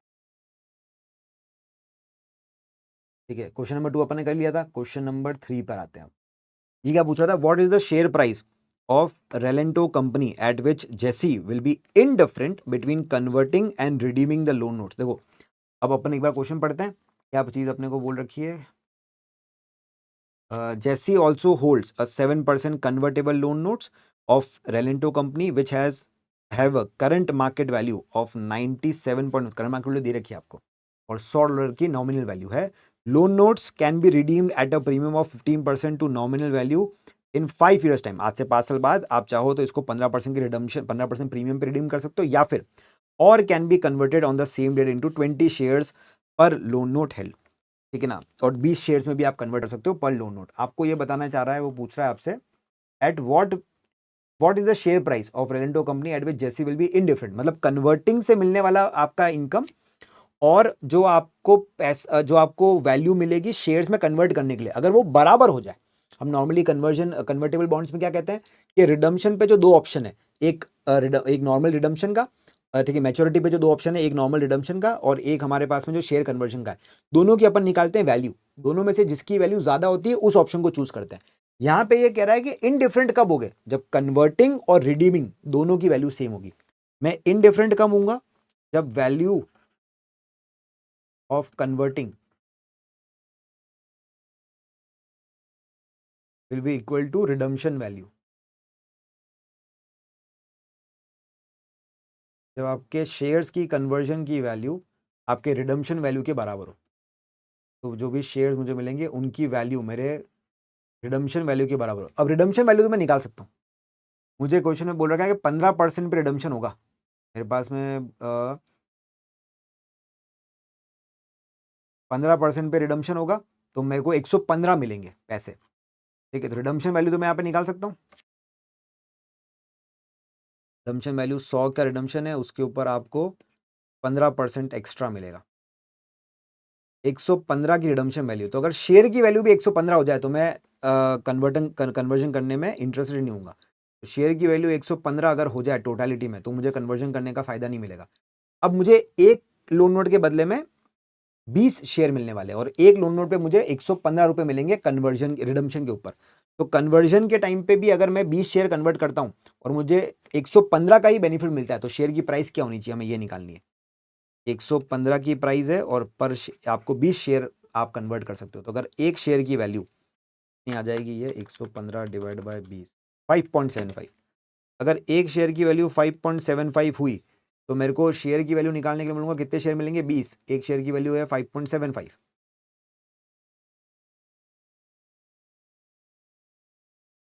ये भी 115 हो जाएंगे। तो जब कन्वर्जन की वैल्यू भी 115, रिडम्शन की वैल्यू भी 115, तो मैं इंडिफरेंट हो जाऊंगा। तो शेयर की वैल्यू होनी चाहिए 5.75। बहुत छोटा सा पॉइंट था और बहुत ही अच्छा पॉइंट था। अब ये वो चीजें हैं जो कंसेप्चुअली अगर आप स्ट्रांग ना हो तो वहां फंस जाओ, क्योंकि बहुत इजी क्वेश्चन है, करना कुछ नहीं है। मेरे को रिडम्शन की वैल्यू दे रखी है, डिवाइड करना तो उसको 20 से, आंसर तो यही है कि अपने को रिडम्शन की वैल्यू निकालनी है, डिवाइड करनी है नंबर ऑफ शेयर से, एक शेयर की प्राइस देगी। बट ये सोचना कि इनडिफरेंट का मतलब क्या है, इनडिफरेंट का मतलब ये है कि कन्वर्जन की वैल्यू रिडम्शन की वैल्यू बराबर होनी चाहिए। रिडम्शन की वैल्यू 115 है तो कन्वर्जन की वैल्यू भी 115 होनी चाहिए। कन्वर्जन की वैल्यू कैसे निकालेंगे, तो हम कहते हैं नंबर ऑफ शेयर जितने आपको मिल रहे हैं मल्टीप्लाई बाय शेयर की मार्केट वैल्यू, उससे आती है कन्वर्जन की वैल्यू। ठीक है, अब कन्वर्टिंग की वैल्यू निकालने के लिए नंबर ऑफ शेयर तो मेरे पास में है, शेयर प्राइस मेरे पास में नहीं है, और वो शेयर प्राइस ही ये पूछ रहा है। ठीक है साहब, मुझे ये पता है कि number of share into market price should be equal to redemption value indifferent होने के लिए। रिडम्पशन वैल्यू 115 है, नंबर ऑफ शेयर 20 है, मार्केट प्राइस निकालने के लिए 115 डिवाइड बाय 20 कर दिया, क्या काम। कन्वर्जन की वैल्यू निकालने के लिए हम क्या कहते हैं, नंबर ऑफ शेयर्स इनटू इनकी वैल्यू शेयर प्राइस। इससे आपके पास में कन्वर्जन की वैल्यू आती है। ये हम कह रहे हैं कि कन्वर्जन की जो वैल्यू है ये रिडम्पशन के बराबर हो जाए तो हम यहाँ पे इंडिफरेंट हो जाएंगे। मैं कहा ठीक है साहब, नंबर ऑफ शेयर्स हमें पता है 20 इंटू हमें नहीं पता शेयर प्राइस कितनी है, बट ये पता है कि इसका जो मल्टीप्लीकेशन है वो 115 के बराबर आना चाहिए। इसको मैंने ऐसे सॉल्व कर दिया। फिर कंसेप्ट है, कंसेप्ट ध्यान होगा तो काम हो जाएगा। नेक्स्ट क्वेश्चन नंबर 4 देखो क्या कह रहा था। What is the current value of जेसीज total holding of preference shares in Bergen company limited to the nearest dollar. आपको करंट वैल्यू निकालनी है प्रेफरेंस शेयर के। प्रेफरेंस शेयर की वैल्यू निकालने के लिए हम क्या कहते हैं, P0 is equals to dividend divide by जो आपकी कॉस्ट ऑफ प्रेफरेंस शेयर है उसके हिसाब से। ठीक है साहब, डिविडेंड देख लेते हैं कितना है, अपने को क्या दे रखा है। जेसी हैज इन्वेस्टेड इन 10% प्रेफरेंस, 10% का प्रेफरेंस शेयर का डिविडेंड आपको मिलेगा नॉमिनल वैल्यू के ऊपर। नॉमिनल वैल्यू कितनी दे रखी है of Bergen company which is a nominal value of $2 पर शेयर। तो आपको प्रेफरेंस डिविडेंड जो मिलेगा वो 2 की नॉमिनल वैल्यू का 10%।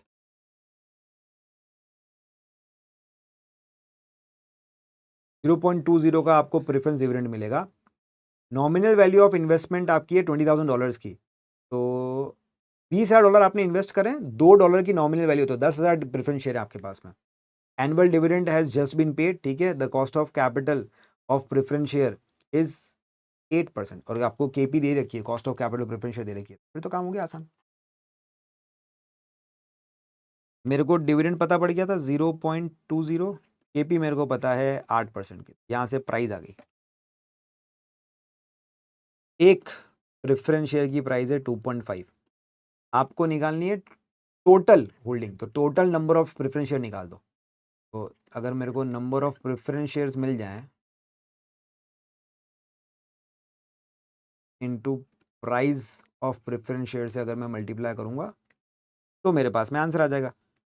प्राइस तो मैंने निकाल दी, अब नंबर निकालने हैं। सिर्फ नंबर निकालने के लिए मेरे को कह रखा है भाई 20,000 का आपने इन्वेस्टमेंट करा था और 2 की नॉमिनल वैल्यू है।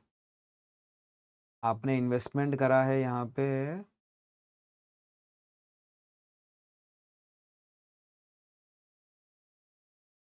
आपने 20,000 का इन्वेस्टमेंट करा है, 2 की नॉमिनल वैल्यू है, तो number of share, number of preference share यहां से आ जाएंगे।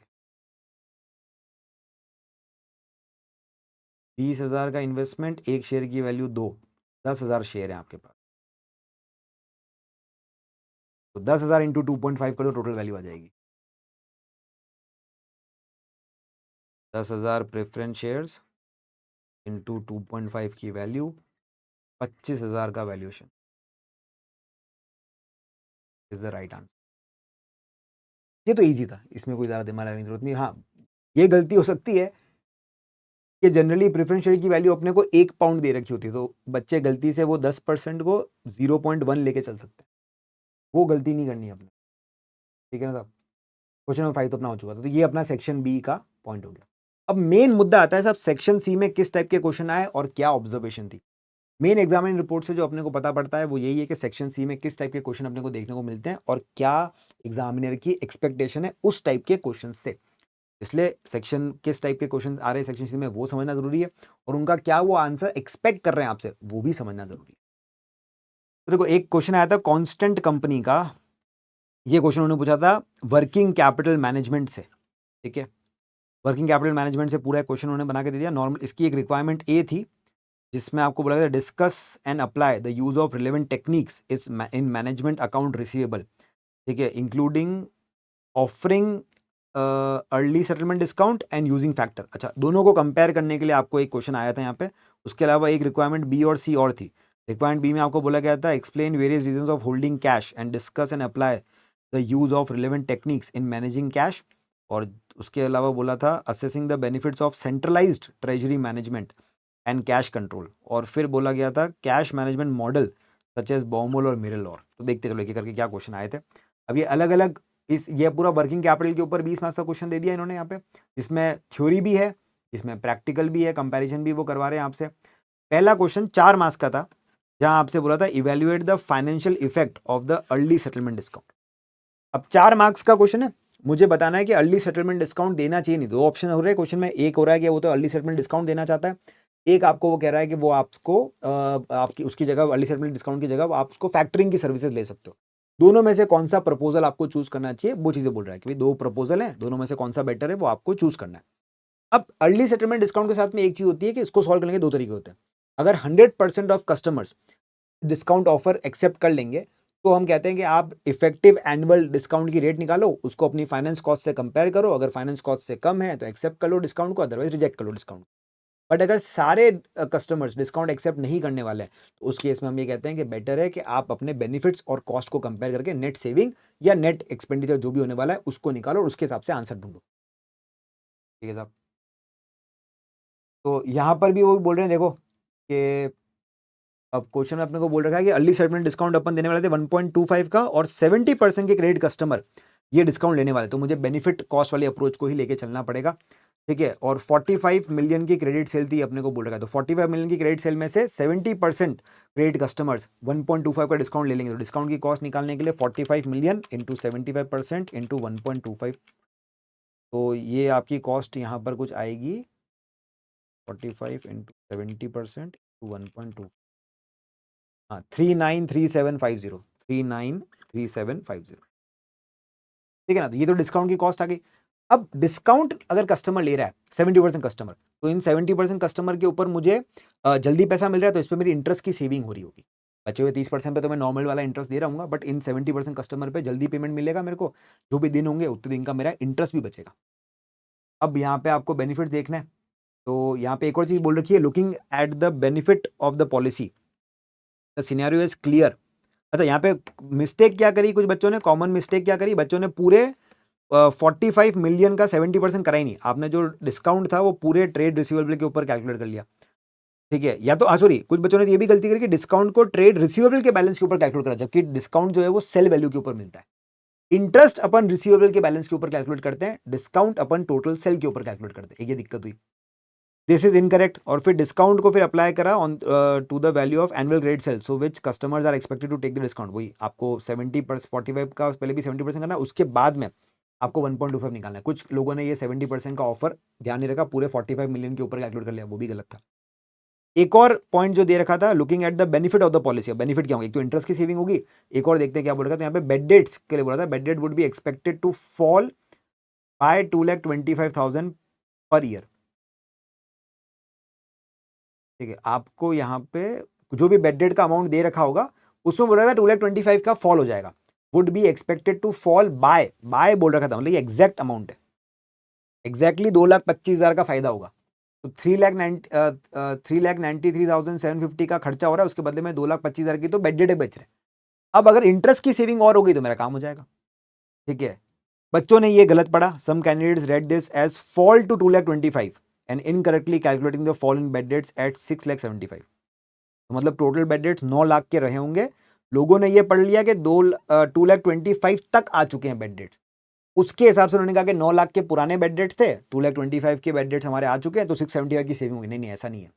वो कह रहा है जितने भी थे टोटल उसको साइड में रखो, हम तो कह रहे 2,25,000 से कम हो जाएंगे, बात खत्म। आपको नेट बेनिफिट का फिगर दे रखा है, और अदर बेनिफिट इसके अलावा फिर आपको इंटरेस्ट की सेविंग निकालनी, तो other benefit of the policy is reduction in trade receivable and related fall in the financing cost of the short term finance cost, company 4% पे लेके आती है। ठीक है साहब।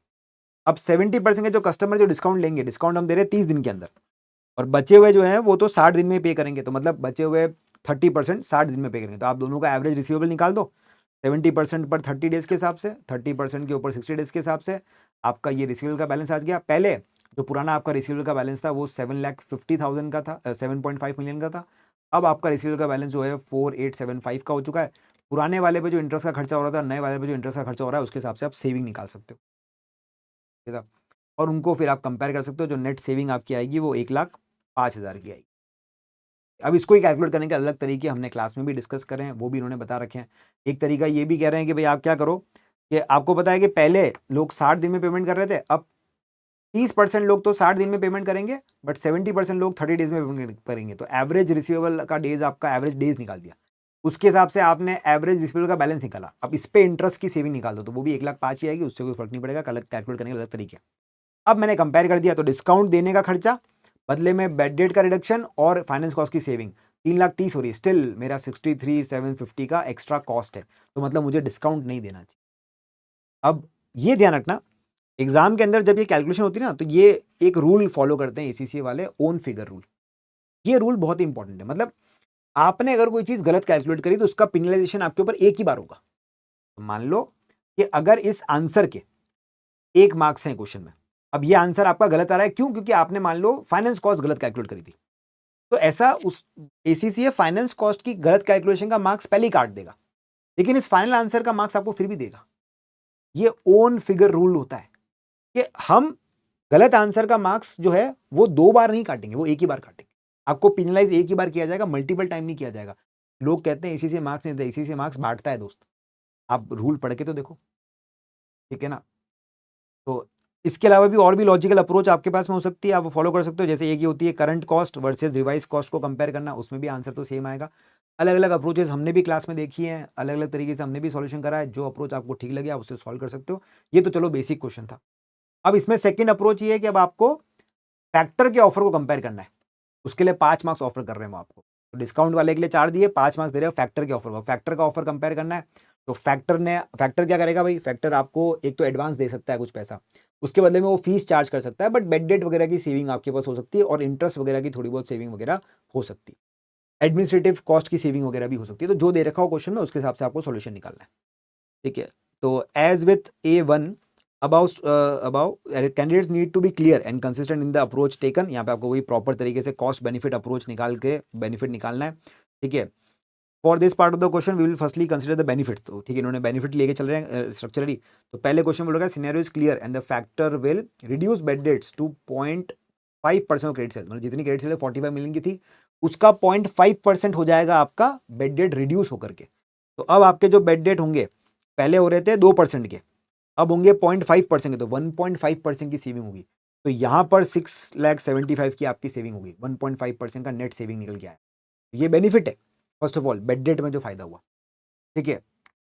इसके अलावा सेकंड बेनिफिट ये है कि employing factor will reduce the average trade receivable days to 40 days. अभी 60 थे, वहां से 40 हो जाएंगे, तो 20 दिन का फायदा होगा। इस पे इंटरेस्ट की सेविंग करोगे आप, तो आप देख लो 20 दिन का इंटरेस्ट सेविंग निकाल दो, या पहले 60 दिन का इंटरेस्ट और अब 40 डेज पे जो इंटरेस्ट है वो। हाँ, एक चीज और देखनी पड़ेगी, फैक्टर है ना, तो कुछ पैसा एडवांस में तो मिल रहा है, तो वो भी आप जरूर देख लेना, उसके बारे में कुछ इन्फॉर्मेशन दे रखिएगा अपने को।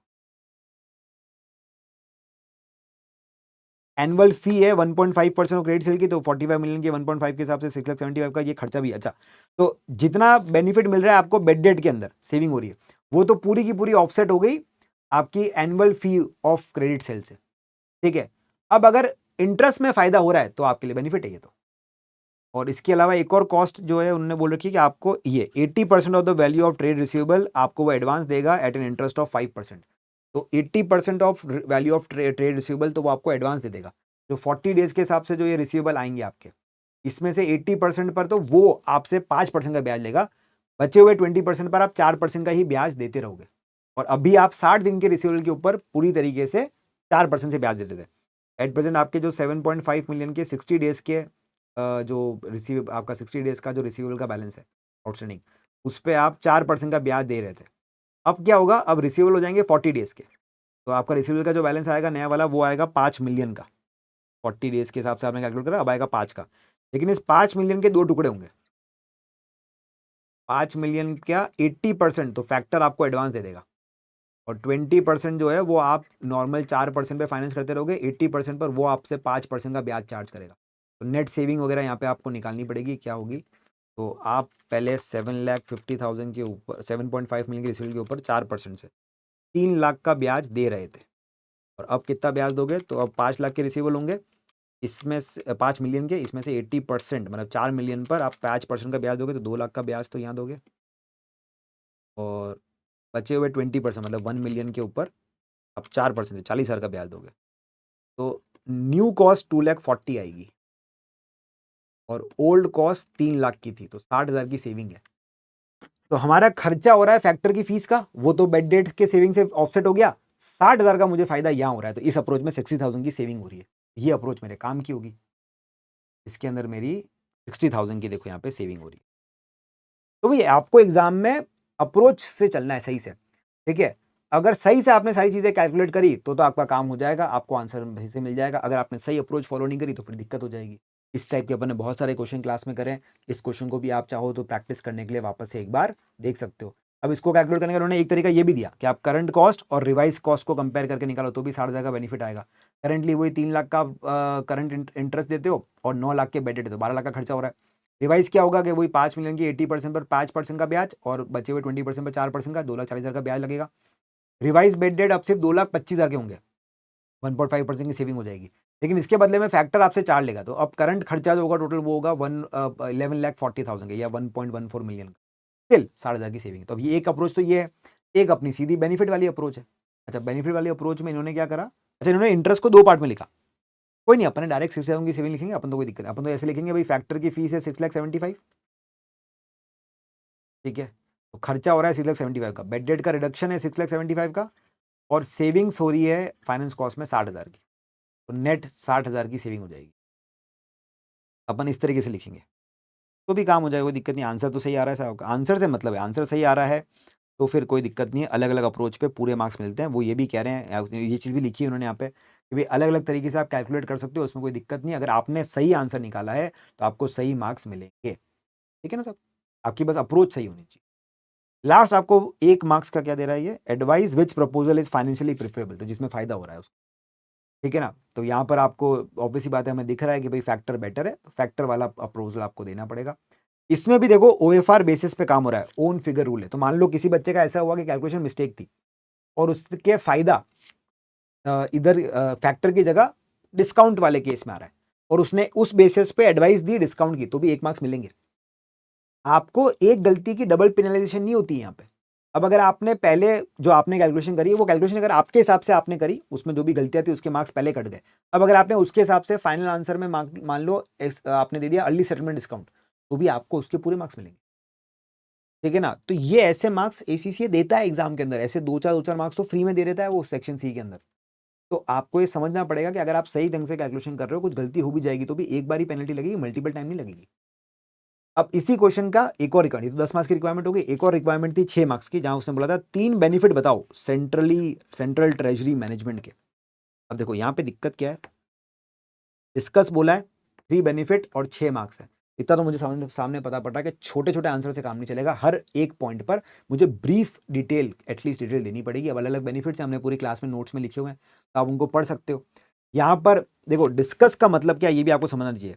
जब एग्जाम में डिस्कस वर्ड लिखा हो तो इसका मतलब क्या, according to ACC article answering the question, ACC ने एक आर्टिकल दे रखा है आंसरिंग द क्वेश्चन, उसमें उसने बोला डिस्कस का मीनिंग क्या है। हम डिस्कस का मतलब क्या समझते हैं, टू कंसिडर एंड डिबेट या argue about the pros and cons of the issue and to examine in detail using argument in favour और अगेंस्ट। मतलब हम चाहते हैं कि आप प्रोज एंड कॉन्स और एग्जामिन इन डिटेल वाली काम करो, डिटेल में काम करो। डिस्कस का मतलब ही डिटेल है और प्रोज एंड कॉन्स के बारे में बातचीत करनी है इफ एप्लीकेबल। यहां तो चलो बेनिफिट डायरेक्टली बोल दिया कि 3 बेनिफिट है, तो प्रोज एंड कॉन्स में अगर बोलता डिस्कस सेंट्रल ट्रेजरी मैनेजमेंट, तो फिर मैं 3 एडवांटेज 3 डिसएडवांटेज के बारे में बात करता। उसने बोल दिया कि 3 बेनिफिट पे डिस्कशन करो, तो अब इन 3 बेनिफिट का डिस्कशन थोड़ा डिटेल में होना चाहिए। अब अलग अलग बेनिफिट्स हैं, तो उनमें से आप देख सकते हो कोई सा भी जो आपको याद में आए उसके हिसाब से आप लिख सकते हो आंसर। पर ध्यान में क्या रखना है कि here it is clear that 3 benefits are required for 6 marks on offer, therefore meaning that 2 marks are available for each benefit and that sufficient detail is needed to gain 2 marks on offer for each benefit। तो थोड़ा detail में बात आपको करनी पड़ेगी, ठीक है साहब? तो इसके लिए अगर आपको ये पॉइंट याद है, ट्रेजरी मैनेजमेंट के बेनिफिट्स वगैरह हमने लिखे हुए हैं नोट्स के अंदर, अगर वो याद हो गए तो आप काम कर लोगे, ठीक है साहब? तो ये हो गया क्वेश्चन और इसी में 20 मार्क्स में से 16 हो गए। 4 मार्क्स के लिए उसने क्या बोला, डिस्कस, वैसे वही डिस्कस है तो फायदे नुकसान, 2 cash management models use in financial management. कौन से 2 कैश मैनेजमेंट मॉडल है सर, मिलर और का मॉडल है और बॉमुल का मॉडल है। दोनों के बारे में बातचीत करनी है और डिस्कस बोला, इस बार तो बेनिफिट भी नहीं बोला, तो मुझे दोनों के फायदे और नुकसान दोनों की बातचीत यहाँ पे करनी पड़ेगी और डिस्कस डिटेल में बात करनी पड़ेगी।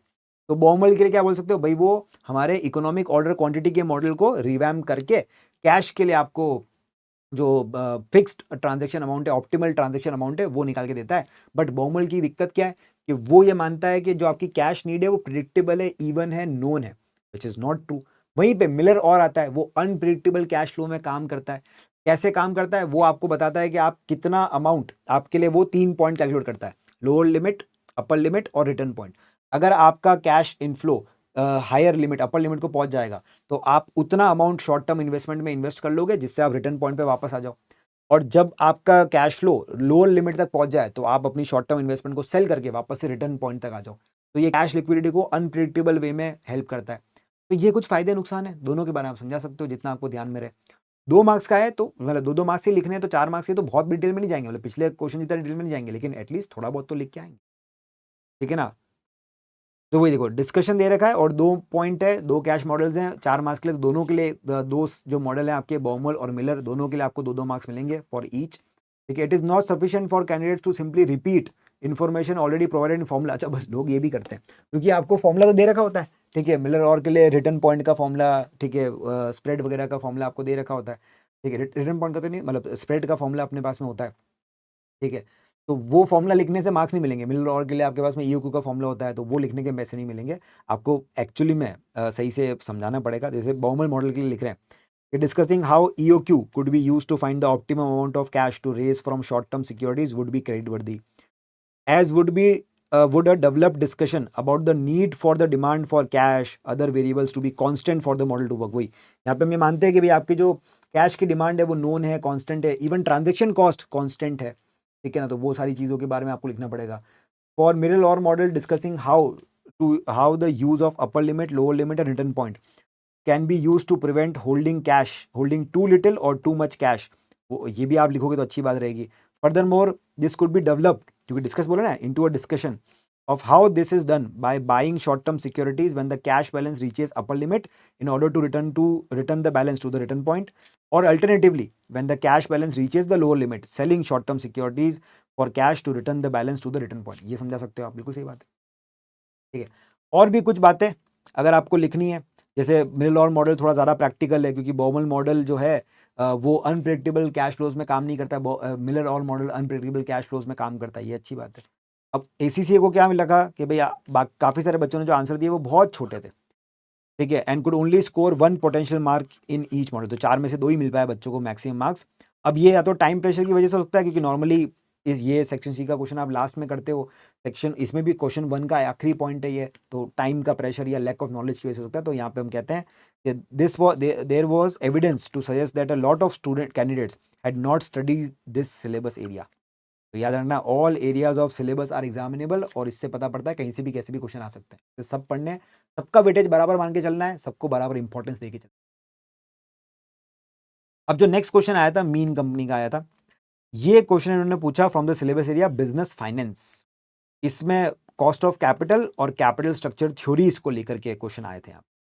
तो इसमें पहला क्वेश्चन था इसे 10 मार्क्स का, उसमें बोला गया था calculate the market value weighted average cost of capital. 10 marks का क्वेश्चन है, तो फिर इसका मतलब सारी चीजें कैलकुलेट करी होगी उसने, cost of equity, cost of debt वगैरह जो भी बाकी चीजें हैं, और उसके हिसाब से फिर आपको मार्केट वैल्यू की WACC निकालनी थी। तो ठीक है, अब इसमें जो जो डेटा दे रखा है उसके हिसाब से अपन काम करेंगे। अब WACC निकालना आपको आना चाहिए। तो जैसे यहाँ पे इन्होंने पहले कॉस्ट ऑफ इक्विटी निकाली, उसके लिए इन्होंने डेटा दे रखा होगा डिविडेंड ग्रोथ मॉडल का। तो डिविडेंड ग्रोथ मॉडल को यूज करके आपने काम कर, ध्यान रखना होता है कॉस्ट ऑफ इक्विटी निकाल रहे हो तो डिविडेंड की जो वैल्यू है वो अगर ग्रोथ मॉडल है तो D1 लेके चलनी है, और जो प्राइस है वो एक्स डिविडेंड की लेके चलनी है। वैसे ही डेट के लिए जो प्राइस है वो एक्स इंटरेस्ट होनी चाहिए। इन छोटी मोटी बातों को ध्यान रखना। डेट के अंदर टैक्स का एडजस्टमेंट का ध्यान रखना होता है अपने को। डेट के लिए कॉस्ट ऑफ, अगर डेट निकालनी तो IRR वाला मेथड यूज करते हैं। इन कॉस्ट ऑफ इक्विटी के लिए अपन कहते हैं कि आप डिविडेंड का ग्रोथ मॉडल है जो P0 के लिए फॉर्मूला होता है, उसको KE के लिए आप सॉल्व कर दो यहाँ पे। सेम वही कॉस्ट ऑफ प्रेफरेंस शेयर के लिए कर सकते हो। बैंक लोन के लिए तो सिंपल फॉर्मूला होता है, जो कॉस्ट दे रखी है उसमें से 1 - T कर देना, सीधा आपके पास में आंसर आता है। अब कॉस्ट ऑफ डेट में अपने पास में अलग अलग तरह के बॉन्ड्स हो सकते हैं, लोन नोट्स हो सकते हैं, रिडीमेबल, इरिडीमेबल, कन्वर्टेबल। तो उसके उनका सबका अलग अलग तरीका है कैलकुलेट करने का। सब में IRR निकालते हैं, बट सब में कुछ बातों का ध्यान रखना होता है। इरिडीमेबल तो बहुत सिंपल है, परपेचुटी के हिसाब से IRR ऑफ परपेचुटी वाला फॉर्मूला लगा लेते हैं अपन वहाँ पे, ठीक है। रिडीमेबल है तो आप एक्सेल के अंदर IRR वाला फॉर्मूला लगा के काम कर सकते हो। जो आपकी करंट मार्केट वैल्यू है एक्स इंटरेस्ट की, उसको आउटफ्लो मानो। बाकी सारे जो भी आपके इंटरेस्ट पेमेंट्स है आफ्टर टैक्स वाले, उसको आप अपना मतलब अपने एज ए इन्वेस्टर आप मतलब कंपनी के पॉइंट ऑफ व्यू से कॉस्ट निकाले तो वो आप मानो कि भाई वो आपका इनफ्लो है, ठीक है। और उसके बाद में जो फाइनल रिडम्पशन का पैसा मिलेगा उसको वापस से आप इनफ्लो मान लो, रिडम्पशन में क्या पैसा कह रहे हो, और बाद में IRR का फॉर्मूला लगा लो। इस तरीके से आपको काम करना है। जैसे यहाँ पर इन्होंने प्राइस दे रखी थी, x dividend market price P0 दे रखी है आपको, वो दे रखी थी 7.62। आपको डिविडेंड बोला गया था जस्ट हैज़ बीन पेड, तो ऑलरेडी जो प्राइस है एक्स डिविडेंड की है, ठीक है। नॉमिनल वैल्यू का मेरे को कोई मतलब है नहीं। डिविडेंड अभी दे रखा था, मुझे नेक्स्ट ईयर का डिविडेंड चाहिए तो ग्रोथ रेट को ऐड करना पड़ेगा। डिविडेंड अभी दे रखा था 0.49, तो उसमें मैंने ग्रोथ रेट को ऐड करके नेक्स्ट ईयर का D1 निकाला और फिर फॉर्मूला लगाया अपना कॉस्ट ऑफ इक्विटी वाला, उससे अपने पास में आंसर आया, ये कुछ 12.1 के आसपास बैठा। हो सकता है एग्जाम में आपको CAPM मॉडल से भी आंसर निकालने पड़े, तो दोनों से के फॉर्मूले आपको पता होने चाहिए। फिर रिडीमेबल डेट था अपने पास में, रिडीमेबल डेट था तो IRR वाला फॉर्मूला लगाना है आपको, IRR अप्रोच लेके चलनी है और यहाँ पे आप एक्सेल के थ्रू ये काम कर सकते हो। ठीक है, तो एक्सेल में आपने जो इनिशियल मार्केट वैल्यू है, इंटरेस्ट मार्केट वैल्यू, उसको आउटफ्लो लिया, बाकी जो भी आफ्टर टैक्स की इंटरेस्ट कॉस्ट है उसको इनफ्लो माना, जो आपका रिडम्पशन वैल्यू है, मान लो 100 पे रिडम्पशन हो रहा है plus after tax interest cost, उसको लिया और IRR का अपना नॉर्मल फॉर्मूला लगाया। ये वैसे तो ये बोल रहे हैं इंटरपोलेशन से भी कर सकते हो, बट लीनियर इंटरपोलेशन से कभी नहीं करना, अपने हमेशा एक्सेल के फॉर्मूले से करेंगे अपन।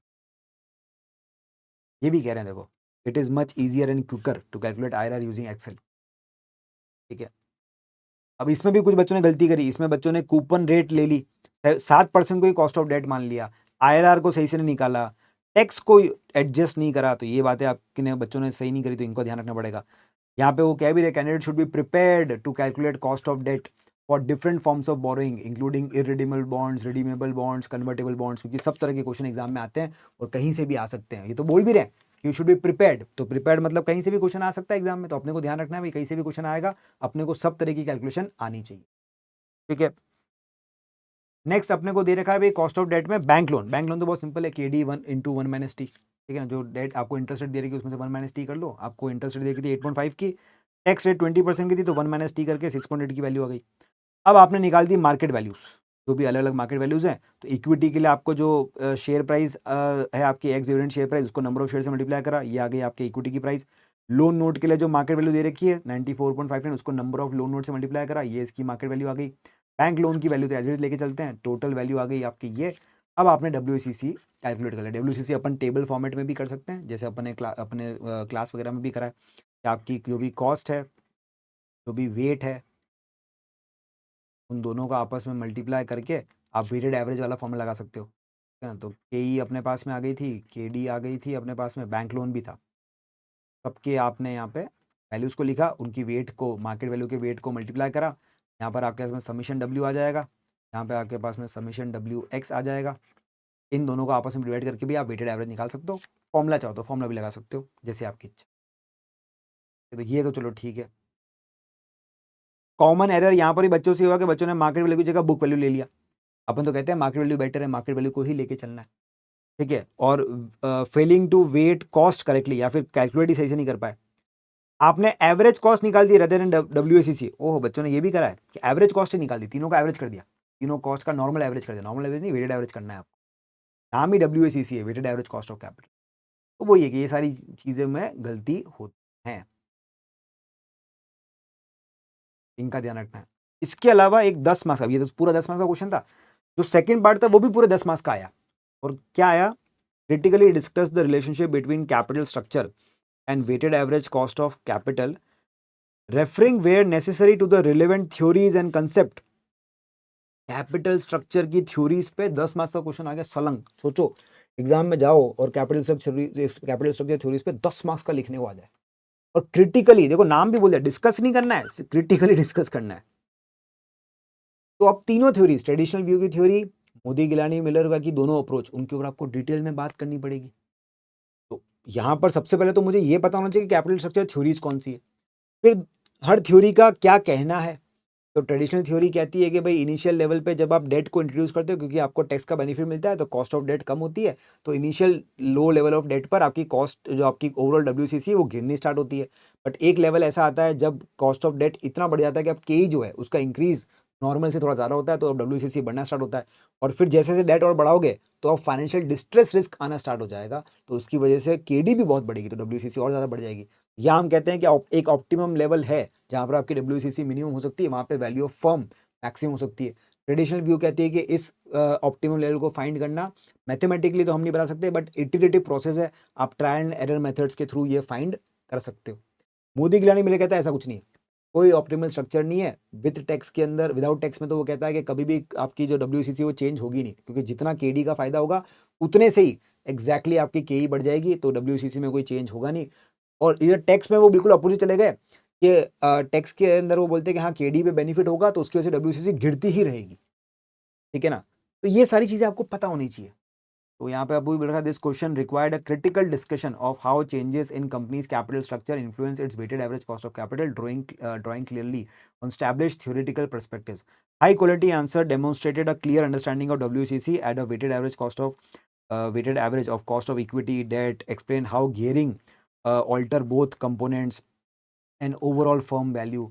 Candidates were expected to engage with the traditional view, Modi Gilani Miller proposition with and without tax, and to recognize the importance of market imperfections, including bankruptcy risk and financial distress cost too. ठीक है, जब very high level of debt होता है, financial risk जब बढ़ता है तो वो फाइनेंशियल डिस्ट्रेस रिस्क बन जाता है। उस केस में बैंक्रप्सी का रिस्क और फाइनेंशियल डिस्ट्रेस की कॉस्ट एक रियल एग्जाम्पल बनती है, उस पर भी है। ठीक है, उस केस में KD बहुत ज़्यादा बढ़ने लग जाती है। ठीक है, reference to static trade off theory, pecking order theory, strengthen response, pecking order theory वगैरह भी लिखोगे तो वो भी एक आपको बेटर मार्क्स देने में हेल्प करा। तो ये सारी चीज़ें अगर पता है तो उनके बारे में लिखना है। ठीक है, तो जनरल परफॉर्मेंस कैसी थी, तो ये बोल रहे हैं कि भाई ओवरऑल परफॉर्मेंस बच्चों की यहाँ पे मिक्स थी। बहुत ही स्मॉल प्रोपोर्शन के स्टूडेंट्स थे जिन्होंने बहुत ही वेल स्ट्रक्चर्ड और एनालिटिकली साउंड आंसर दिया था, that move confidently between theories and critics. और इन्होंने लोगों ने थ्योरी का क्रिटिक भी लिखा। हमें पता है ट्रेडिशनल थ्योरी का क्रिटिक क्या है, मोदी गिलानी मिलर का क्रिटिक क्या है, वो कहता है परफेक्ट मार्केट कंडीशन है, कॉस्ट ऑफ ट्रांजेक्शन को वो इग्नोर करता है, टैक्सेशन को वो इग्नोर करता है नॉर्मल थ्योरी में, तो वो सब उसकी कमियां हैं। ठीक है ना।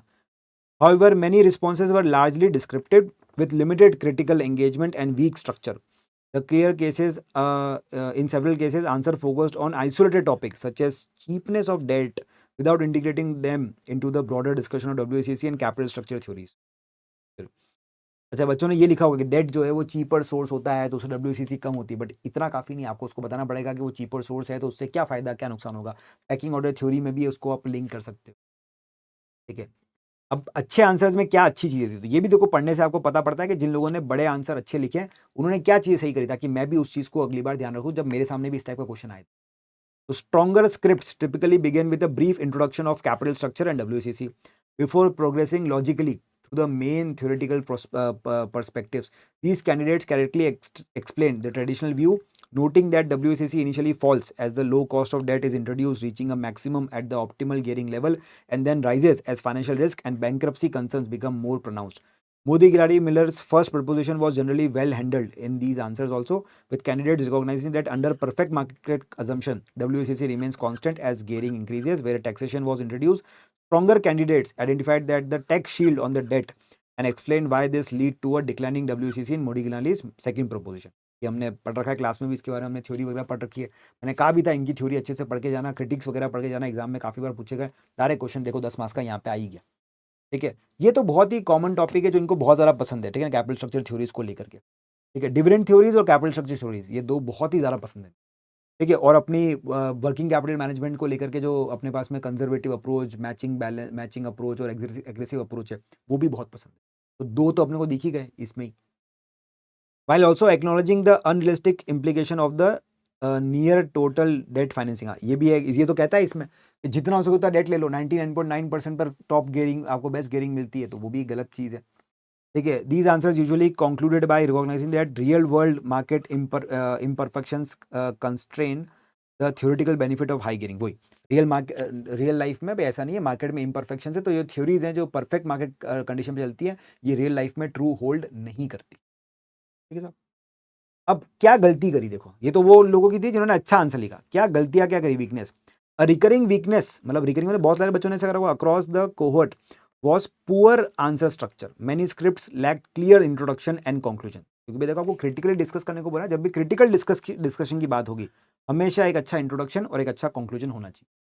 ठीक है, and ideas were often presented as series of unconnected statements rather than a coherent argument. भाई देखो आपको क्रिटिकल डिस्कस करने को बोला, एक क्वेश्चन है तो आपको, अब वही है यहाँ पर मेन मैं बात मानता हूँ कि जो बच्चे जिनकी इंग्लिश स्ट्रांग नहीं है, जो हिंदी बैकग्राउंड से आते हैं, उनको मैं तो मानता हूँ दिक्कत हो सकती है, बट ज़्यादातर बच्चे जो इंग्लिश मीडियम से वो भी अगर सही से आंसर स्ट्रक्चर नहीं कर पा रहे तो इट शोज कि हम प्रैक्टिस सही से नहीं कर, हम प्रैक्टिस में थ्योरेटिकल क्वेश्चंस की प्रैक्टिस कर नहीं रहे, और ये बच्चा करता है। 80 to 90% बच्चा ये गलती करता है कि प्रैक्टिकल तो सब सॉल्व करके चला जाएगा, थ्योरी करता ही नहीं, थ्योरी सिर्फ रीड करता है। क्योंकि एक्चुअली में आपको थ्योरी के आंसर लिखने की भी प्रैक्टिस करनी चाहिए, क्योंकि एग्जाम में आपको पता है 60 मार्क्स की तो थ्योरी है लिखने की, ठीक है। सेक्शन सी में तो 50-50 चल रहा है, ठीक है, 50 मार्क्स की थ्योरी, 50 मार्क्स का प्रैक्टिकल। तो फिर जब तक प्रैक्टिस नहीं करो तब तक काम कैसे होगा? And conceptual confusion was also common, particularly between WACC and the cost of debt alone, between capital structure decisions and investment appraisal mechanics. Some candidates asserted that increasing debt always reduces WACC without recognizing the role of rising equity cost, bankruptcy risk, or financial distress. The assumptions underpinning Moni-Ginali and Merrill proposition were frequently misstated or omitted. जबकि लिखो ना, वो तो कह रहा है कि आप दोनों को क्रिटिकली एग्जामिन करो, तो इनके assumptions, इनकी क्रिटिक्स सब लिख के आओ, ठीक है। Weakening the analytical basis of the discussion. In addition pecking order theory को भी लोगों ने मिस कर दिया था। Theory was sometime incorrectly described as identifying an optimal capital structure rather than explaining firms financing preferences. Pecking order theory अपने को preference बताती है। तो यहां पर आपको अब देखो एसीसी का गाइडेंस दे रहा है। Candidates are advise to adopt a clear and professional structure in their responses to discursive questions in of this nature. इस टाइप के जब डिस्कसिव क्वेश्चंस आते हैं, बड़े बड़े क्रिटिकली डिस्कशन वाले क्वेश्चन आते हैं, उनमें आपको प्रॉपर स्ट्रक्चर की जरूरत है और आपको मान के चलना पड़ेगा। रीसेंट अगर आप रिपोर्ट्स एग्जामिनर रिपोर्ट्स को पढ़ोगे तो आपको देखने को मिलेगा 10 मार्क्स और 8 मार्क्स के ये क्रिटिकल डिस्कशन के क्वेश्चन अब बहुत कॉमन हो चुके हैं। तो जब तक मैं इसकी प्रैक्टिस करके नहीं जाऊंगा तब तक मेरे एग्जाम में कभी मैं पास ही नहीं हो पाऊंगा। तो इसमें कहते हैं brief introduction should set out key definitions and signal the theoretical frameworks to be discussed. The main body should then address each theory in turn, explaining its assumptions and implications for WCC and critically evaluating its relevance. A short discussion should draw the discussion together, emphasizing that while that can reduce WACC up to a point, excessive gearing increases risk and ultimately raises the cost of equity. ये आपका conclusion हो सकता है last में, ठीक है। तो वही आपने एक प्रॉपर इंट्रोडक्शन, प्रॉपर कंक्लूजन नहीं दिया तो फिर तो काम होगा नहीं। Overall this question rewarded clarity, theoretical accuracy and critical integration rather than a lengthy description. देखो इसमें भी वो नहीं करेंगे बहुत लंबा लिखो, लेकिन सही लिखो। ये चीज आपको समझनी पड़ेगी। एसीसीए कभी भी बीकॉम की तरह आपको नहीं कह रहा है। बीकॉम का पेपर नहीं कि आप रामकथा लिख के आओगे और मार्क्स मिलेंगे। सही लाइन सही वर्ड्स में लिखने पर मार्क्स मिलते। Future candidates should focus on developing a structured argument that links capital structure decision to movements in WACC under different assumptions and on demonstrating awareness of the limitations of the theory when applied to real world firm. तो यहाँ पे वो कह ही रहे हैं कि आप इस टाइप के क्वेश्चंस की प्रैक्टिस करके जाना, एक बेसिकली हिंट दे रहे हैं, ठीक है जी। मैं भी यही कह रहा हूँ कि करके जाना, ठीक है। आपको ऑब्वियसली इसका हेल्प मिलेगा, ठीक है। अगर नहीं करके जाओगे तो फिर दिक्कत तो आएगी साहब। देखो ऑब्वियस ही बात है, हमें तो इस टाइप के क्वेश्चंस की प्रैक्टिस करनी है, ठीक है जी। चलिए साहब, इसी के साथ में